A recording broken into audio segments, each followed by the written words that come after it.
fetelor, urând albă, floare de mărul și de struț, feciorilor, urând albă, floare de mărul, urând albă, floare de mărul, urând albă, floare de mărul, urând albă, floare de mărul, urând albă, floare de mărul, urând albă, floare de mărul, urând albă, floare de mărul, urând albă, floare de mărul, urând albă, floare de mărul. Adrian Naidin, live între prietenii de la radio. Avem bucurie pentru că auzim deja primele colinde aici între prietenii de la radio, primele colinde din această iarnă. Dar să știți că de ce avem voie să cântăm colinde? Vreau să vă dăruiesc acest răspuns, să vă împărtășesc de fapt.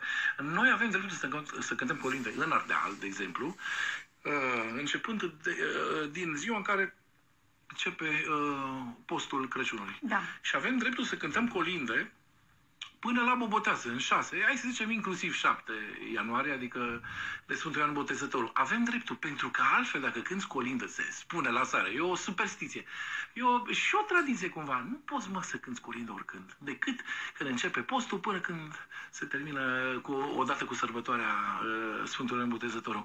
Altfel, se face greu cărbune, n-ai fertilitate, nu faci copii, cică. Și atunci colinda, dacă o cânti altfel, dacă o cânti în vara, nu, colinda se cântă, deci există o rânduială. Acest popor avea o rânduială, avea o organizare extraordinară. Și vă mai pun o întrebare pe care o să pun, cred că în fiecare an, pentru că e bine să ne o amintim. De ce credeți dumneavoastră? Și întreb și mai ales pe ascultătorii. Știi că au răspuns deja la întrebarea de dinainte, apropo de recunoașteți coloana sonoră, da? Deci avem ascultători care au spus că este vorba despre filmul Iisus de la Nazaret. Ai foarte multe mesaje, dar frumoase pe Facebook. Da. Adi, mai avem 2 minute, dar vreau să spui întrebarea. Întrebarea că e interesantă. De ce avem atâtea flori d'albe, flori de măr, flori de busuioc, trandafiri în colindele noastre creștine, care sunt cântate și compuse iarna?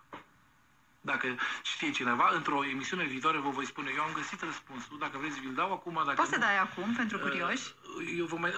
Cum e? Le ușor, ușor plecatul, ler d'albă, floare de măr. 3 minute, da? 3 minute. Ler d'albă, floare de mărul. Adică de ce? Eu am zona alba Hunedoara, domnul și maestrul excepțional Ioan Bocșa, care cântă Crăciun trist, slușobă, băgatul lerului, Doamne, lerului, Doamne, Crăciun trist, slușobă, băgatul lerului, Doamne, lerului, Doamne, hoi Crăciune, hoi stăpâne, nu mă poți apropia de para făclilor, așa, vă spun colina, nu vă mai cânt toate, de para făclilor, de fumul tamăilor, de mirosul florilor și de zborul albinelor. Cum într-o colindă care se cântă iarna sunt atâtea flori de vară, miros de tei, flori? De ce avem atâtea flori tot timpul zorile de zi? O sau flori d'albe, flori de măr? Albul că probabil înseamnă puritatea. Dar eu m-am întrebat de ani de zile, de ce avem atâtea flori în colindele românești? Și răspunsul a fost greu, am contactat și specialiști în etnologie și mi-au dat și ei niște răspunsuri, dar cred că răspunsul meu, pentru că îl simt în fiecare celula mea, cred că ăsta ar fi răspunsul bun.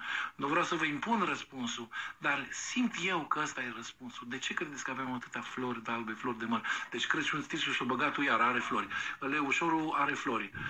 Toate... Știi de ce cred eu? Uite,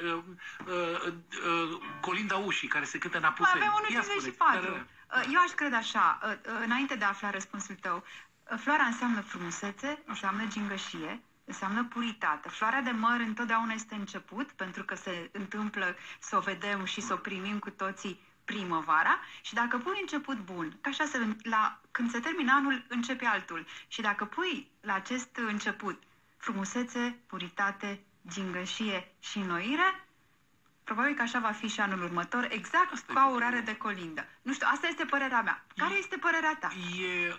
E foarte bine ce a spus și eu doar mai adaug ceva, pentru că ăsta e adevărul pe care l-a spus. Așa este frumusețe și gingășie. Și mai adaug ceva.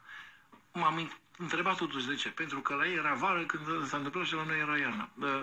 De ce totuși? Cred că am ajuns la răspunsul ăsta care doar adaugă la ce a spus dumneavoastră. Și atunci împreună ar fi... Suntem prieteni, Adi, deci nu cu dumneavoastră, ci cu tu. Ce ai spus tu, da.